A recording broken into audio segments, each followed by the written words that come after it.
My name's Lily. I'm 18 years old and I'm a freshman here at the University of Kentucky. I have a pretty hectic life, going straight from the gym to my classes all day long, and then piano and choir, and then maybe writing a post to my blog at night. So I'm just as exhausted as any other kid. I have a wonderful, supportive family, and Shriners Hospitals for Children Medical Center has always been a part of my family. I want to start at the beginning and tell you my whole story because not everything has always been as easy as it now seems. This is who I am.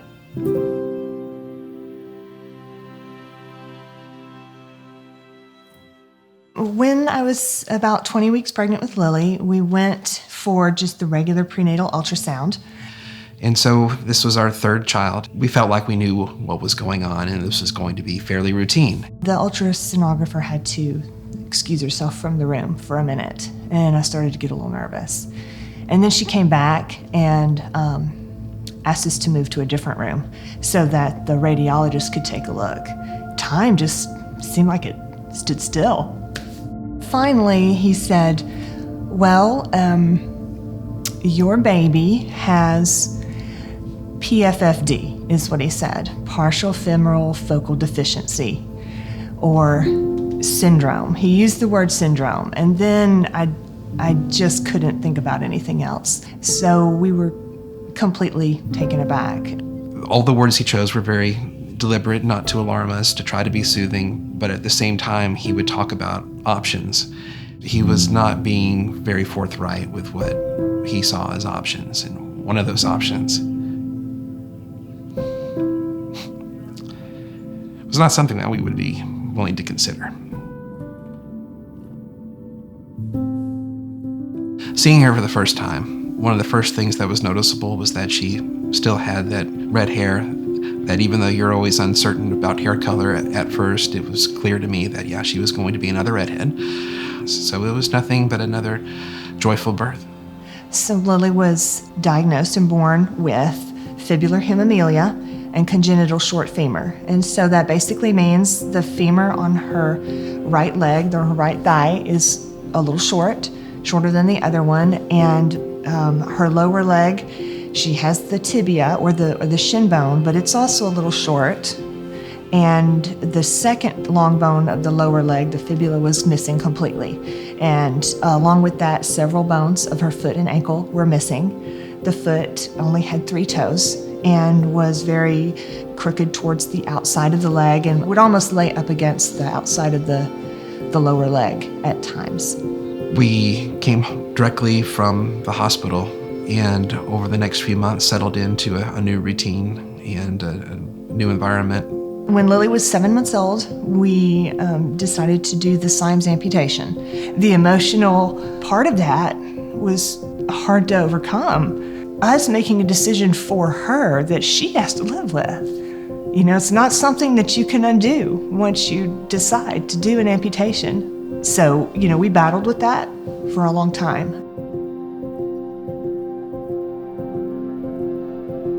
So just the unneeded parts of the foot and ankle were removed, and they were able to use then her natural heel pad on the end of her limb. So for a long time when she was small, she was actually able to walk around without a prosthesis on. And when she was 9 months old, she was able to be fitted for her first prosthesis. And most importantly for us, I believe it was a consultation with Lily's physician in Nashville, where he did suggest that we talk with Shriners Hospitals because they knew what they were doing, and that he had actually trained a number of physicians that were working with Shriners Hospitals for Children.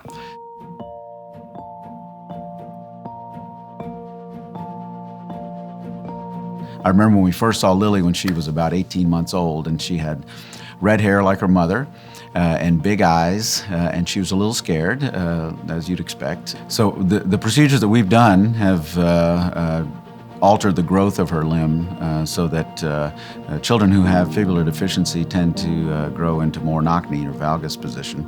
And so the things that we've done have focused on trying to guide the growth of her growth plates around her knee, as well as address some of the leg length issues that she's had, so that she has a lot more choices as far as what kind of prosthesis she can wear and what's comfortable for her and what functional desires she has.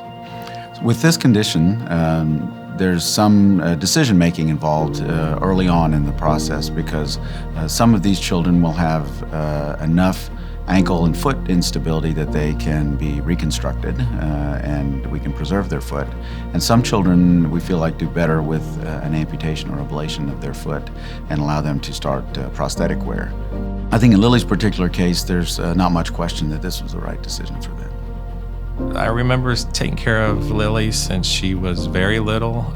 She was still basically a toddler when I first working with her. And I've been here at Shriners for 18 years. And early on, we were using some of the smaller feet for pediatric patients. And as we moved forward and she became a young lady, it became very important to her to have some upgrades, especially in relationship to shoes and how she loves to wear heels and wants to be a young lady. So we were able to eventually switch her to what's called an elation foot, and that foot allows her to adjust the heel on the prosthesis to match the heel that she's wearing in her shoe. So Lily has been a patient ambassador for Lexington Shriners Medical Center for several years. And from the time I first met her until now, she has grown tremendously. One thing that I've always admired about Shriners Hospitals for Children is how they teach children that no matter what they're facing, there are no limits to what they can accomplish. What they're facing is not going to hinder their accomplishments. I was looking through Lily's chart, and she's been here roughly 70 times. We have the benefit of being able to see them and watch them really change and grow and develop. And I have a daughter who's close to Lily's age, so it's really nice to see her, and it's almost like she was my daughter herself.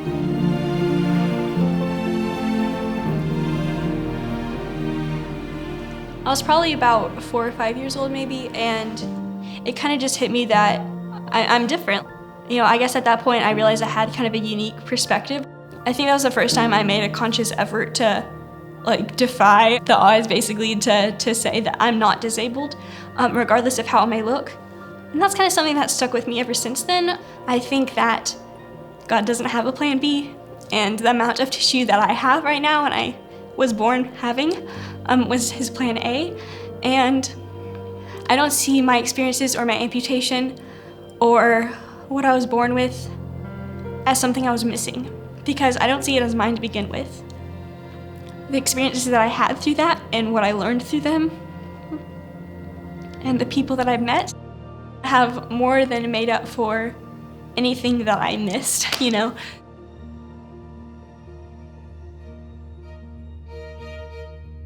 So I'm actually a nursing major in college right now. I decided I wanted to pursue nursing for a variety of reasons, really. One of them being my mom and my grandmom and my aunt and my uncle and a ton of people in my family are either nurses or in some other medical profession. I also just had a really good personal connection with a lot of nurses and got to hear just over time about why they love their job. Shriners kind of showed me that you can care about a person and have an impact on their life in a much more meaningful way. You know, using the care of that patient as like a vehicle, having a really strong impact in their life.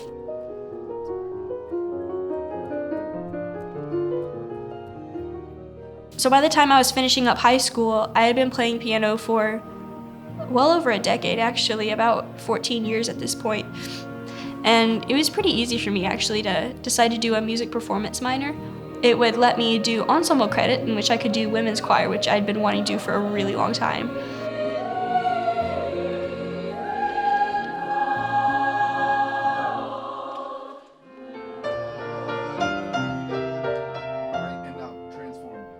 So Lily's been with me for this past semester, so a few months now, and from the time she started till now, she's made huge progress, I feel like. This semester, one of my piano pieces that Dr. Coleman picked out, at one point he wanted me to use 2 pedals. So he said, oh, could we use both there? And then, you know, he paused for a second and I was like, oh, you know, and I looked down, I was like, oh, I hadn't thought about it.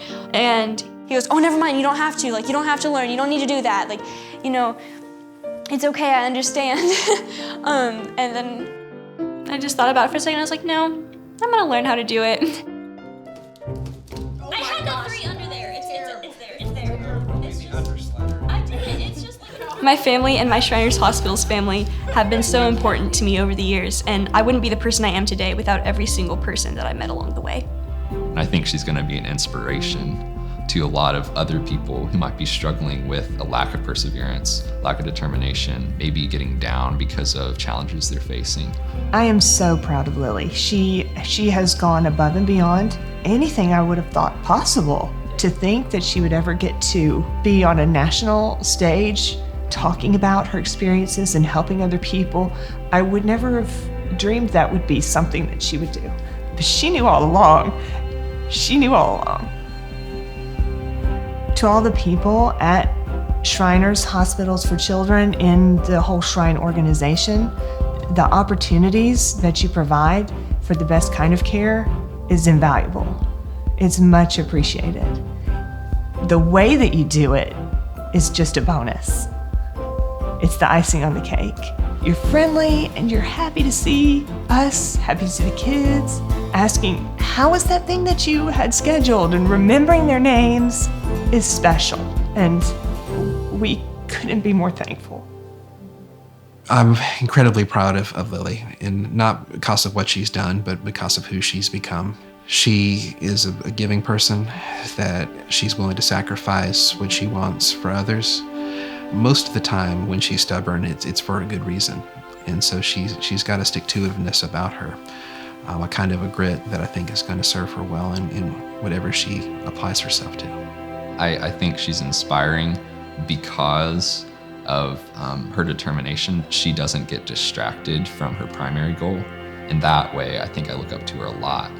I think what she wants to do is make sure she tells as many people as possible that just because something may physically be different doesn't mean you have to actually feel different. What I would want to say to Lily is I love you and I am really proud of you. I'm so proud of how you've dealt with everything that you've gone through and how you'll continue to do it and how you want to share that with other people. And you know I'm not a crier and I never cry, but I'm tearing up right now, so that should tell you something.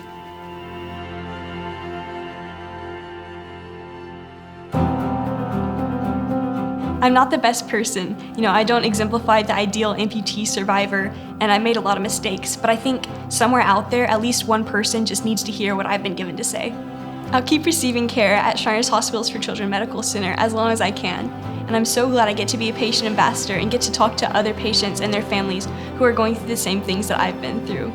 I may never find out if that one person heard my story or not, but I'm gonna keep on telling it just in case. So this is who I am, and I can't wait to hear more about you.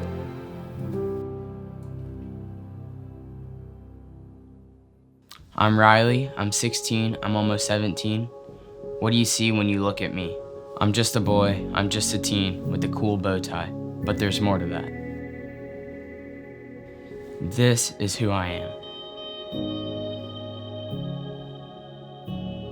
While you look at me and you don't see anything wrong, about a dozen surgeries tell a different story.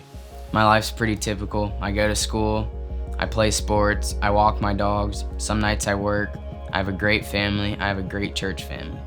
So what's not so typical is I have a bone disorder. And I go to Shriners Hospitals for Children several times a year, and that's why they're part of my family. So when Riley was about 15 months old, in his own way, he was telling me that his finger hurt and he couldn't straighten it. It was the right ring finger. He couldn't really verbalize it, but I could see there was a bump on his knuckle and he couldn't straighten his finger. And I'm not sure that it hurt him, but it bothered him that he couldn't straighten it like his other fingers. So we went to the pediatrician. It was time for his 15-month checkup, and I mentioned it to him, and he said, well, we can take an x-ray. He looked at it and he said, it just looks like an extra piece of bone, nothing to worry about. I wasn't happy with that answer. His left arm would always stick out a little bit farther, and older he got, worse it got. I went to a pediatric orthopedic physician here in Orlando. So they did a full body x-ray. When I first saw the x-rays on the screen, my stomach dropped. I knew at that moment something was terribly wrong. So his bones were not nice and straight and smooth. It was not a normal picture of a skeleton that we're all used to seeing in science class. He had these bumps just all over, and one very significant one on his left arm, which is what was causing the bowing that his dad could see. I took Riley to the doctor that day. Of course, never expecting to hear a diagnosis of something that was gonna affect him the rest of his life. So the doctor had described it as something called hereditary multiple exostoses. It was so rare, and I had asked him if he had had any other patients with this, and he said no. So I wrote it down, and I went home and immediately got on the internet and started searching. It's so rare. There's just not a whole lot of information out there. I was on the phone with my mom, kind of telling her everything that was going on. And she said, well, what about Shriners? And it's like this huge light bulb went off. My dad was a Shriner. I grew up in a Masonic family. I'm a former past Grand Officer in Rainbow. And I just couldn't believe I didn't even think of it. So we immediately got the information, filled out the application, and within a month he was accepted, and a couple months later we had our first appointment with Dr. Hess.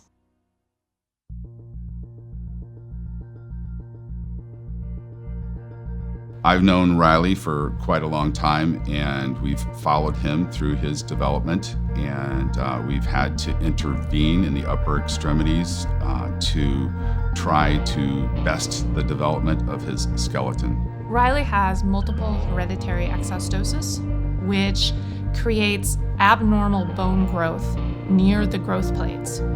So as he grows, the bone may grow abnormally at different places in his body, his lower extremities and his upper extremities. And this is particularly at the ends of the bone where the growth plates are located. Over the course of his skeletal growth, the bone growths change and his needs change, and it changes how he's able to function. Riley is relatively severe in that every one of his bones is involved, and he's had surgery for his upper extremities as well as his lower extremities.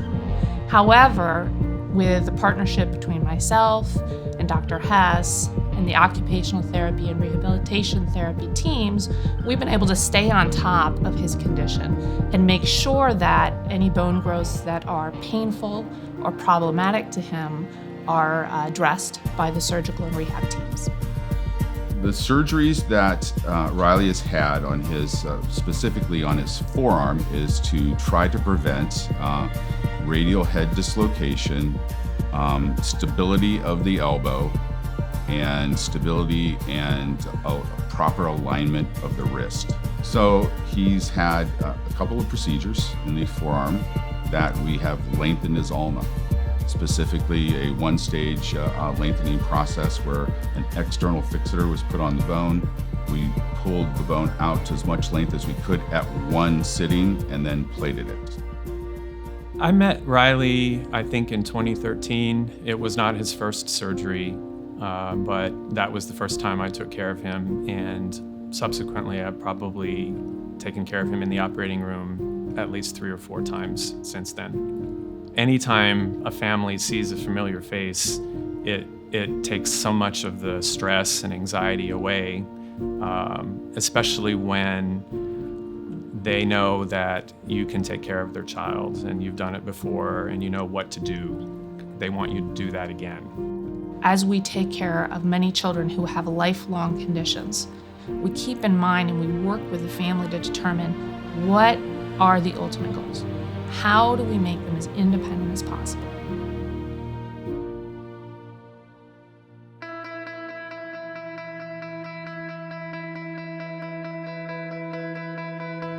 Riley is an amazing young man. He has been so committed to the process of everything that's been going on with him through Shriners, but also a dedicated student. I watch him excel in what he attempts to do. I watch him lead a life of incredible character and integrity. I watch him among his peers, and he's an outstanding young man.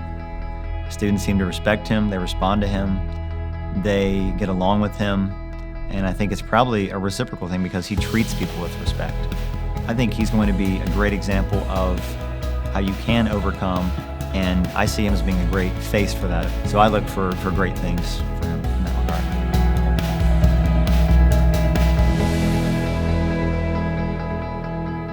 Riley came to me privately one time and told me that a lady at church had told him that she was praying that God would heal him. And he kind of went back and then he thought about that and he was just kind of uneasy about that statement. And he came to me and he said, I don't really think I want God to just completely heal me because of the opportunities that my disorder has actually given me to kind of speak into especially little kids' lives. And but he was actually using it to impact people's life around him.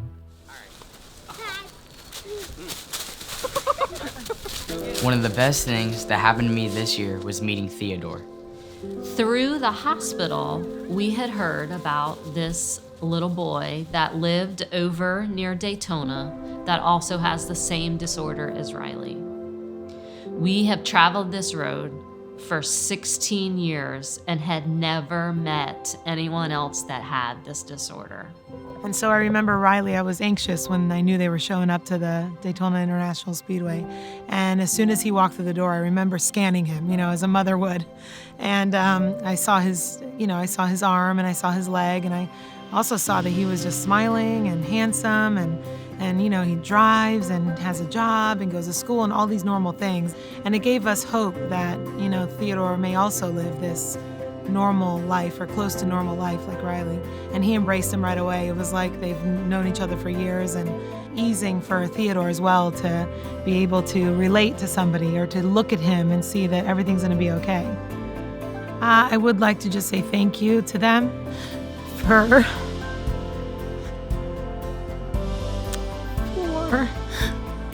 allowing us to have that.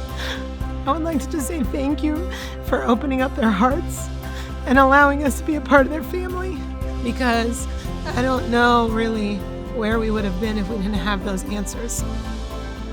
Riley being a mentor to Theodore, I really believe is a great step in growth and maturity. And for us to be able to be there for this family and to be that resource for them and to help them navigate these crazy waters, it's really a gift and a blessing to be able to do that.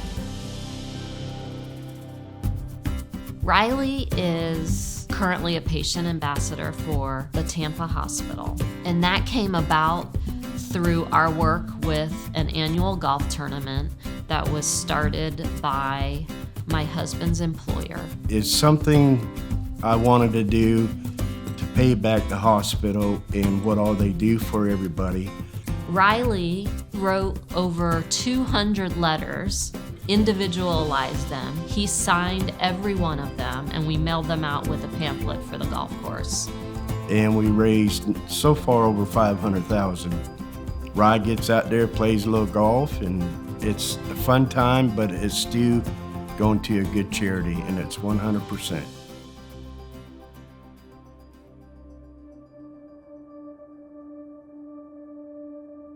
The hospital's giving me all these events and it's PR related. I hopefully will follow in those footsteps of, the PR world when I grow up. Being a patient ambassador, I've gotten to do a lot of neat things, going to the Coke 0400 and spending that time with David Reagan. David, he's such a great ambassador for our hospital, and running the Shriners car. He really took me under his wings. I couldn't have asked for a better experience. This disorder has definitely made him stronger as a person. I mean, it just is so character building, and is just going to help him in life as he moves forward. Very proud of him. He has a heart of gold, and it's not anything like, look at me, I'm special or anything, and it comes from the heart. I plan on becoming a Shriner myself, and hopefully one day I'll be able to be potentate of one of the Shrine centers, and I want to be known as a guy who gave up his time, his money. One day when we both can put our fez on and walk down the street, that would make my day. I'd be very proud of that, and he wants to do it, and knowing him, and it'll be done. My Shriners Hospitals for Children journey isn't over yet. There's always a possibility of more growths and more surgeries. And I will always have this condition, which has given me a new perspective on life. This disorder isn't a crutch, it's not an excuse, it's a reminder of all the amazing people I've met, like my friends, my church family, Theodore, and my Shriners Hospitals for Children family. If anything, all that has happened to me in life has made me who I am today. So this is who I am. Now I want to know more about you.